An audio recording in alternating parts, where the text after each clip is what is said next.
Good morning. We are extremely pleased that you're here. It is good to come together for the purpose of co-creating. Do you agree? Yes. You're knowing what you're wanting? Yes. Pretty much. Desire feels good? Yes. That's a good sign.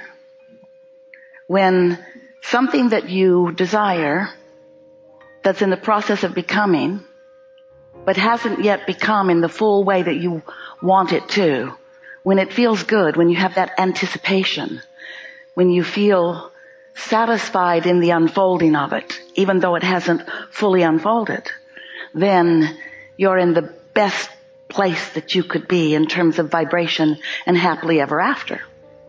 Because that is going to be the chronic state of your life experience.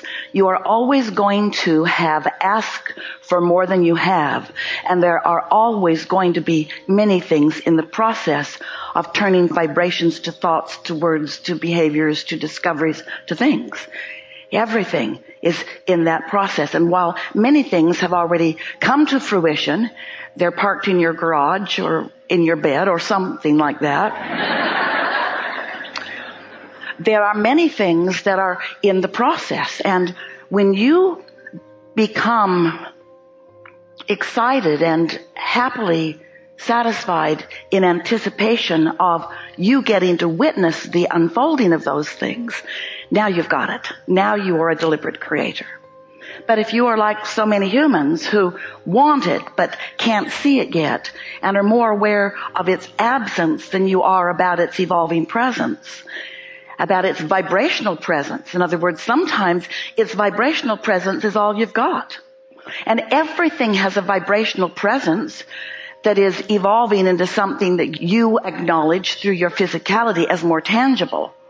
But if you need the tangible before you feel satisfaction, then you're holding yourself in a vibration that doesn't let much in, not as rapidly as it could, and it's not satisfying as it's evolving.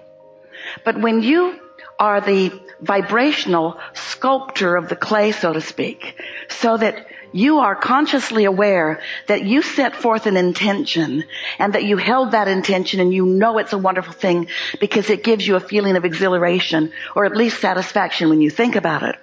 And you have confidence in the laws of the universe because you understand them. And you have confidence in your own ability to hold yourself in the vibrational proximity to allow the maximum satisfying unfolding of whatever it is. Then you've got it. Then you've got the key to happily ever after. But if you need tangible evidence, if you need to see it before you believe it, or see it before you trust it, or see it before you feel happy, then you're in a holding pattern where you're mostly only happy about what somebody else created or about what you created accidentally and didn't know that you had anything to do with. There's a lot of that going on. You stumble into good things all the time. But isn't it a nice thing when you do that on purpose? So we're here in response to your request to help you to understand how to consciously integrate your own awareness into the awareness of your broader inner being. And the reason that we want to help you do that, and the reason that it is an advantage to you, is because the non-physical part of you, the part of you that existed before you came into this body, the part of you that still exists non-physically, even though you are in this body, that non-physical part of you has pure, positive, focused attention upon you and everything that matters to you. And law of attraction is responding to that aspect of you, that non-physical, resistance-free aspect of you, and the law of attraction is responding to the physical you and what you think about. Well, when law of attraction responds to that non-physical part of you, law of attraction is gathering all of the cooperative components to fill in all the delicious pieces for everything that you want. And because that non-physical part of you has no resistance whatsoever, meaning no doubt, no disbelief, no pushing against any part of it, then that leverage of that calling of those cooperative components is enormous. Oh, it's so strong that nothing can stop it. But what you're doing with your vibration, now that's another thing. You might be focused upon the absence of something you want, even though your inner being is focused upon the presence of what you want. So when your inner being is focused upon the presence of what you want and calling all the cooperative components, especially you, because you are the most significant part of this attraction creative process, if you're focused in vibrational opposition, then you've got a sort of tug of war going on inside of you that feels like some form of negative emotion to you. It's a sort of push and pull that doesn't go very well together.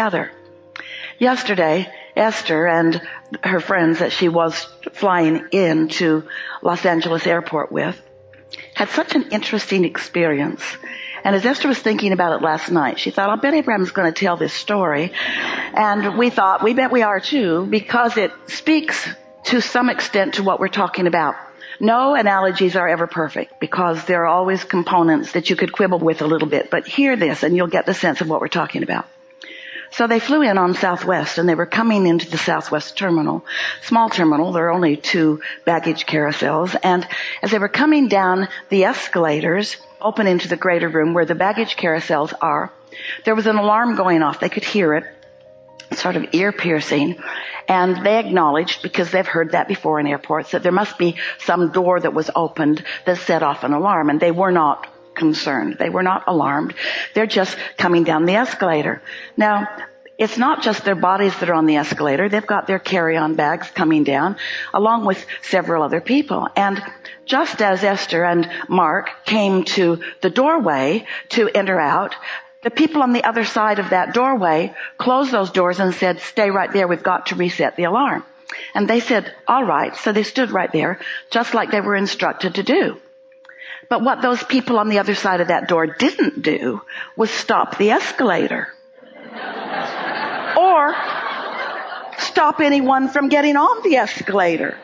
So Mark and Esther stood there happily until they realized that there was a crush of people coming down the escalator with no place to go.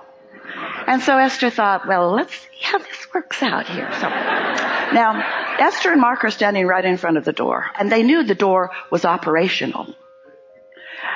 There were just people on the other side of the door, policemen with guns, and airport employees who were making this decision, and apparently were not knowledgeable about how to turn the alarm off.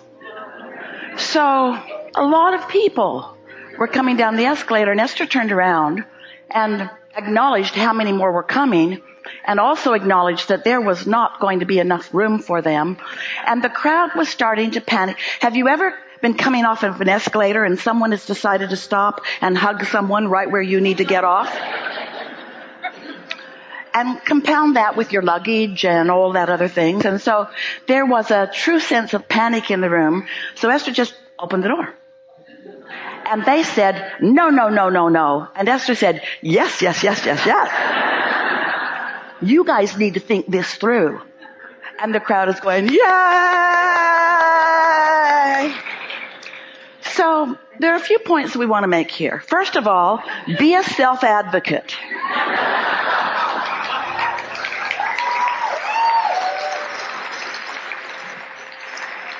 And next of all, don't set a desire in motion that's calling everything forward and then close the door on yourself. Don't hold beliefs that block you from your own desire. It will squish you into a tiny little thing. You do that to yourselves on pretty regular basis. You ask and the whole universe calls, and all forces, the energy that creates worlds, set things in motion, and then you stand stubbornly with some bogus, flawed premise belief while the whole world tramples you in your unwillingness to move in the direction of your own desire.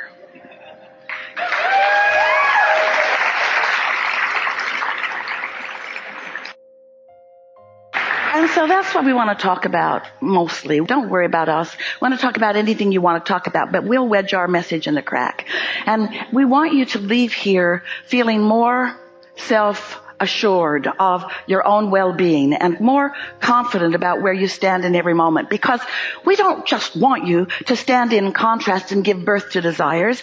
That happens all day, every day. We want you to be so confident of the unfolding of those desires that you stand in happy, satisfied expectation of the unfolding of them. We want every phase of your desires, from the birthing of the desire as it bursts into your consciousness to the full manifestation of it, to be the pleasurable experience that you expected it to be when you made the decision to come into this physical body. So we just want to tell you this one little piece, and then off we'll go into what you want to talk about. You were non-physical energy. Part of your consciousness came into this body. That non-physical part of you still exists and is the largest part. So as you think while you're here in this body, law of attraction responds to your thoughts. And as your inner being thinks, and it does, about everything that matters to you, never taking attention from you, now there are 2 points of attraction that have to do with you. And that's why you have emotion. When the thoughts you are thinking are moving in the direction of what your inner being knows about the same subject, you feel some form of positive emotion, from satisfied all the way to ecstasy, off the wall, enthusiasm, passion, that stuff you really like when the momentum gets going strong. When you are focused in opposition, when you want something but you say, but it's not happening, or I don't know how to make it happen, when you get in opposition to your own desire, then you feel dissatisfaction all the way to true despondency, and all that is you cross current of your own desire. And do you know, you could not have any negative emotion at all if you didn't have a self-advocate of all self-advocates, meaning your inner being, inside your vibrational reality, which we call the Vortex. Wrote 2 books about it. Read them. Or just listen today. We'll give you everything. And the way you feel is about your relationship with that vibrational reality that is underway, with or without your in this moment agreement or acknowledgement of it.